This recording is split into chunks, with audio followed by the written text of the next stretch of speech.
Welcome to week 3.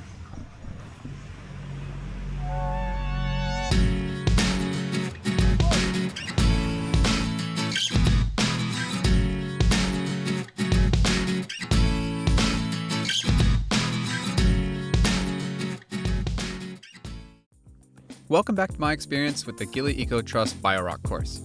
If you haven't seen the previous videos already, go check them out to see my journey so far. Week 3 was focused on learning about the Biorock structures and eventually creating our own.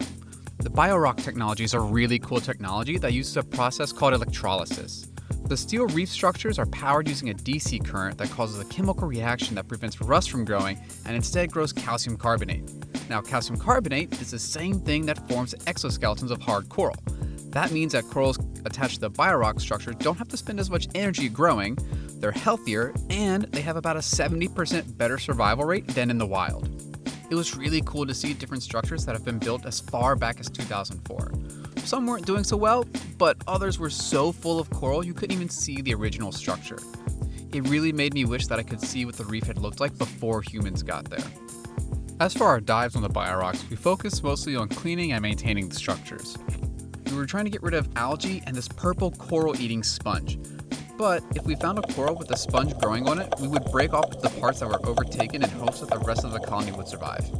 Once the structures were clean, we collected some fragments from around the area to zip tie to the structures. While we were cleaning, we had to be really careful to watch where we grabbed so that we didn't accidentally grab a hiding scorpionfish. These guys are pretty good at hiding.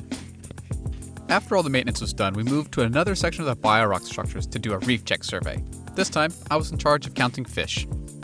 I was a bit nervous about this one since I still struggled to correctly identify snappers, but I think I ended up doing a good job. During the beginning part of the week after our dives, we also started to build our own Biorock structure.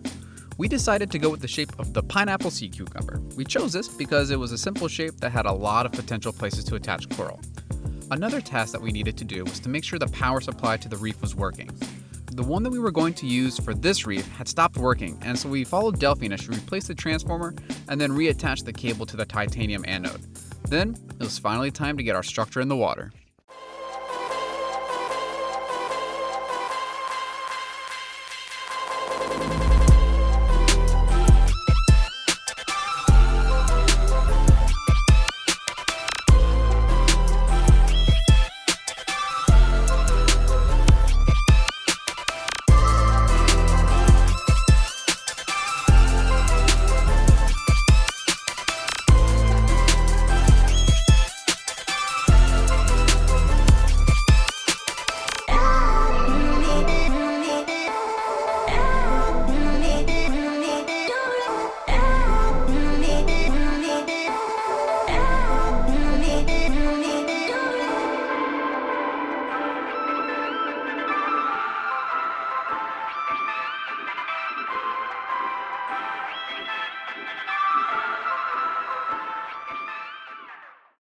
Building the structure and attaching the coral fragments was one of the most fulfilling parts of my time on Gili.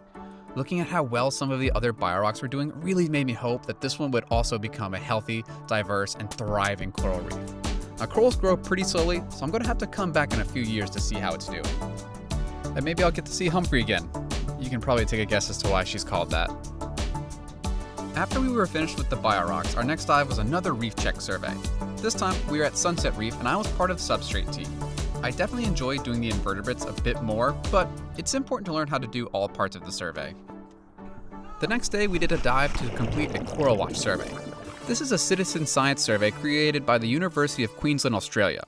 The first thing we saw as we entered the water was a dead shark at 35 meters. As we got closer, we could see that it was hooked to the end of about 30 meters of thick fishing line with many hooks spread across it. Now, Gili Trawangan is a marine protected area, but the surrounding islands are not. This shark was reported to the authorities, but there's no real way to tell where it was caught. Maybe next time you want to eat some seafood, consider where it came from and if it was ethically sourced. Eventually, we collected the fishing line and left the shark to nature. We then made our way to the shallow part of the reef to actually complete the survey. For this survey, we picked random corals of varying types and recorded the darkest and lightest color of the colony. After the dive was over, we'd record our data on the university's website. This was the last dive of the course. For our last day of dives, we got to enjoy some fun dives, some sites we hadn't been to. That doesn't mean, though, that we were just relaxing. anytime we found corals that needed help or trash on the reef, we made sure to take action. On Friday, it was once again time for another beach cleanup. This time, we picked up almost 60 kilograms of trash off the beach. Now, while all of the diving was going on throughout the week, I was also becoming more and more involved with the turtle nests on the island. Almost every night, I was monitoring nests and watching them hatch. Sometimes I would even collect them to be released the next morning. Now, before you ask why we don't release them immediately, baby turtles are attracted to the brightest light. And for thousands of years, that was the moon. But now, it's often a beach club or street light. So we would collect them to be released at 6 a.m. the following morning when there was no clubs or drunk people to mess with the turtles. Almost every day this week, I got to help release baby turtles into the ocean, and I gotta tell you, it was awesome. Getting to be part of the turtle release. Ooh boy, so excited.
That wraps up week 3 for me.